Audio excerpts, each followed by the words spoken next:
الحمد للہ رب العالمین والصلاة والسلام علی سید المرسلین اما بعد فاعوذ باللہ من الشیطان الرجیم بسم اللہ الرحمن الرحیم الصلاة والسلام علیک یا رسول اللہ وعلی آلک واصحابک یا حبیب اللہ الصلاة والسلام علیک یا نبی اللہ وعلی آلک واصحابک یا نور اللہ۔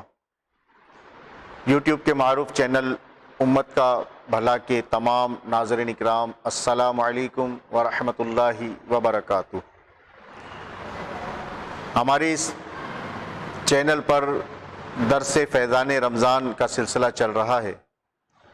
سابقہ سلسلے میں ہم نے ماہ رمضان المبارک کی فضیلت و برکت کے بارے میں سماعت کی، اور یہ ہم نے سنا تھا کہ چھوٹی سے چھوٹی نیکی نہیں چھوڑنی چاہیے اور چھوٹے سے چھوٹے گناہ سے بھی بچنا چاہیے۔ رحمت کے طلبگار جب اللہ عز و جل بخشنے پر آتا ہے تو بظاہر نیکی کتنی ہی چھوٹی کیوں نہ ہو، وہ اس کے سبب کرم فرما دیتا ہے۔ جیسا کہ ایک عورت کو صرف اس لیے بخش دیا گیا کہ اس نے ایک پیاسے کتے کو پانی پلایا۔ ایک حدیث میں سرکار مدینہ سلطان با قرینہ فیض گنجینہ صلی اللہ تعالی علیہ وآلہ وسلم کا فرمان عالی شان ہے کہ ایک شخص نے راستے میں سے ایک درخت کو اس لیے ہٹا دیا تاکہ لوگوں کو اس سے ایذا نہ پہنچے۔ اللہ عز و جل نے خوش ہو کر اس کی مغفرت فرما دی۔ صلو علی الحبیب صلی اللہ تعالی علی محمد۔ ایک اور صحیح حدیث میں تقاضے یعنی قرضے کے مطالبے، قرض کے مطالبے میں نرمی کرنے والے ایک شخص کی نجات ہو جانے کا واقعہ بھی آیا ہے۔ اللہ عز و جل کی رحمت کے واقعات جمع کرنے جائیں تو اتنے ہیں کہ جمع کرنا مشکل ہو جائے۔ مجدہ باد اے آسیو شافع شہ ابرار ہے، مجدہ باد اے آسیو شافع شہ ابرار ہے، تہنیت اے مجرمو ذات خدا غفار ہے۔ صلو علی الحبیب صلی اللہ تعالی علی محمد، توبوا الی اللہ استغفر اللہ۔ صلو علی الحبیب صلی اللہ تعالی علی محمد صلی اللہ علیہ وسلم۔ میٹھے میٹھے اسلامی بھائیوں، جب اللہ عز و جل رحمت کرنے پر آتا ہے تو یوں بھی سبب بناتا ہے کہ کسی ایک عمل کو اپنی بارگاہ میں شرف قبولیت عطا فرما دیتا ہے، اور پھر اسی کے باعث اس پر رحمتوں کی بارش کر دیتا ہے۔ لہذا اب ایک حدیث مبارکہ پیش کی جاتی ہے جس میں متعدد ایسے لوگوں کا بیان کیا گیا ہے کہ وہ کسی نہ کسی نیکی کے سبب اللہ تعالی کی گرفت سے بچ گئے، اور رحمت خداوندی عز و جل نے انہیں اپنی آغوش میں لے لیا۔ چنانچہ حضرت سیدنا عبد الرحمن بن سمر رضی اللہ تعالی عنہ سے روایت ہے، ایک بار حضور اکرم نور مجسم شاہ بنی آدم صلی اللہ تعالی علیہ وآلہ وسلم تشریف لائے اور ارشاد فرمایا، آج رات میں نے ایک عجیب خواب دیکھا کہ ایک شخص کی روح قبض کرنے کے لیے ملک الموت علیہ السلام تشریف لائے، لیکن اس کے ماں باپ کی اطاعت کرنا سامنے آ گیا اور وہ بچ گیا۔ نمبر 2، ایک شخص پر عذاب قبر چھا گیا لیکن اس کے وضو کی نیکی نے اسے بچا لیا۔ نمبر 3، ایک شخص کو شیاطین نے گھیر لیا لیکن ذکر اللہ عز و جل کرنے کی نیکی نے اسے بچا لیا۔ نمبر 4، ایک شخص کو عذاب کے فرشتوں نے گھیر لیا لیکن اسے اس کی نماز نے بچا لیا۔ نمبر 5، ایک شخص کو دیکھا کہ پیاس کی شدت سے زبان نکالے ہوئے تھا اور ایک حوض پر پانی پینے جاتا تھا مگر لوٹا دیا جاتا تھا کہ اتنے میں اس کے روزے آ گئے اور اس نیکی نے اس کو سیراب کر دیا۔ نمبر 6، ایک شخص کو دیکھا کہ جہاں انبیاء کرام علیہ السلام حلقے بنائے ہوئے تشریف فرما تھے، وہاں ان کے پاس جانا چاہتا تھا لیکن دھتکار دیا جاتا تھا کہ اتنے میں اس کا غسل جنابت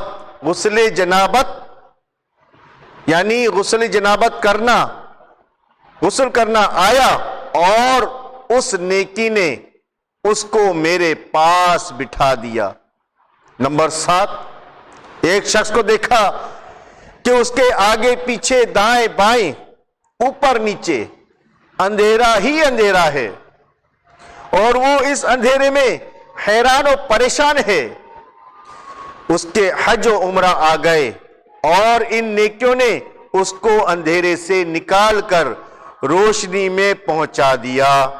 نمبر 8، ایک شخص کو دیکھا کہ وہ مسلمانوں سے گفتگو کرنا چاہتا ہے لیکن کوئی اس کو منہ نہیں لگاتا، تو صلہ رحمی یعنی رشتہ داروں سے حسن سلوک کرنے کی نیکی نے مومنین سے کہا کہ تم اس سے بات چیت کرو، تو مسلمانوں نے اس سے بات کرنا شروع کر دی۔ نمبر 9، ایک شخص کے جسم اور چہرے کی طرف آگ بڑھ رہی ہے اور وہ اپنے ہاتھ سے بچا رہا ہے، تو اس کا صدقہ کرنا آ گیا اور اس کے آگے ڈھال بن گیا اور اس کے سر پر سایہ فگن ہو گیا۔ نمبر 10، ایک شخص کو زبانیہ یعنی عذاب کے مخصوص فرشتوں نے چاروں طرف سے گھیر لیا لیکن اس کا امر بالمعروف و نہی عن المنکر آیا، یعنی نیکی کا حکم کرنے اور برائی سے منع کرنے کی نیکی آئی اور اس نے اسے بچا لیا اور رحمت کے فرشتوں کے حوالے کر دیا۔ نمبر 11، ایک شخص کو دیکھا جو گھٹنوں کے بل بیٹھا ہے لیکن اس کے اور اللہ عز و جل کے درمیان حجاب یعنی پردہ ہے، مگر اس کا حسن اخلاق آیا، اس نیکی نے اس کو بچا لیا اور اللہ تعالی سے ملا دیا۔ نمبر 12، ایک شخص کو اس کا اعمال نامہ الٹے ہاتھ میں دیا جانے لگا تو اس کا خوف خدا عز و جل آ گیا اور اس عظیم نیکی کی برکت سے اس کا نامہ اعمال سیدھے ہاتھ میں دے دیا گیا۔ نمبر 13، ایک شخص کی نیکیوں کا وزن ہلکا رہا مگر اس کی سخاوت آ گئی اور نیکیوں کا وزن بڑھ گیا۔ نمبر 14، ایک شخص جہنم کے کنارے پر کھڑا تھا مگر اس کا خوف خدا عز و جل آ گیا اور وہ بچ گیا۔ نمبر 15، ایک شخص جہنم میں گر گیا لیکن اس کے خوف خدا عز و جل میں بہائے ہوئے آنسو آ گئے اور ان آنسوؤں کی برکت سے وہ بچ گیا۔ نمبر 16، ایک شخص پلے صراط پر کھڑا تھا اور ٹہنی کی طرح لرز رہا تھا لیکن اس کا اللہ عز و جل کے ساتھ حسن ظن یعنی اللہ عز و جل سے اچھا گمان آیا اور اس نیکی نے اسے بچا لیا اور وہ پل صراط سے گزر گیا۔ نمبر 17، ایک شخص پل صراط پر گھسٹ کر چڑھ رہا تھا کہ اس کا مجھ پر درود پاک پڑھنا آ گیا اور اس نیکی نے اس کو کھڑا کر کے پل صراط سے پار کرا دیا۔ نمبر 18، میری امت کا ایک شخص جنت کے دروازوں کے پاس پہنچتا تو وہ سب اس پر بند تھے کہ اس کا لا الہ الا اللہ کی گواہی دینا آیا اور اس کے لیے جنتی دروازے کھل گئے اور وہ جنت میں داخل ہو گیا۔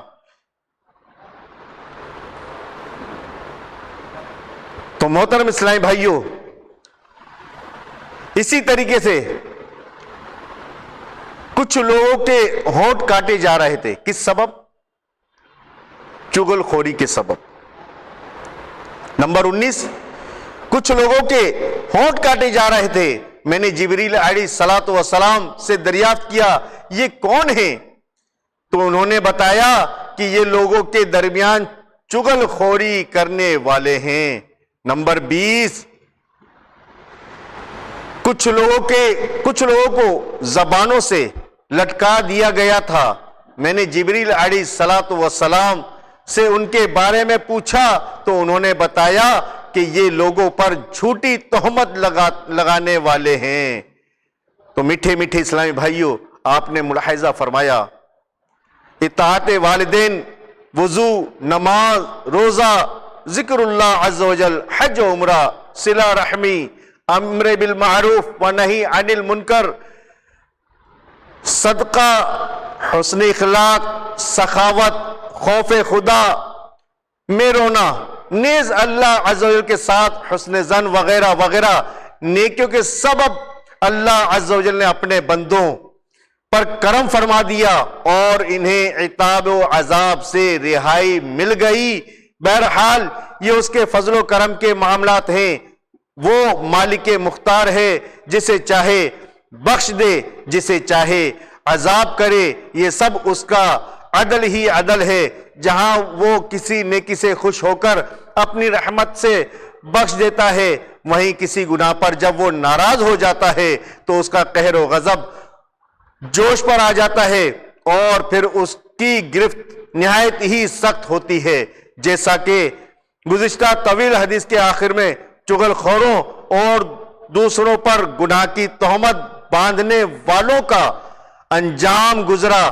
بس عقل مند وہی ہے کہ بظاہر کوئی چھوٹی سے چھوٹی بھی نیکی ہو اسے ترک نہ کرے، کہ ہو سکتا ہے یہی نیکی نجات کا ذریعہ بن جائے، اور بظاہر گناہ کتنا ہی معمولی نظر آتا ہو ہرگز نہ کرے۔ صلو علی الحبیب صلی اللہ تعالی علی محمد، توبوا الی اللہ، استغفر اللہ۔ اللہ تبارک و تعالیٰ سے دعا ہے کہ آج ہم نے جو کچھ بھی سنا اس پر عمل کرنے کی توفیق عطا فرمائے، تمام گناہوں سے ہمیں بچنے کی توفیق عطا فرمائے اور نیکیاں کرنے والا بنائے۔ وما علینا الا البلاغ المبین۔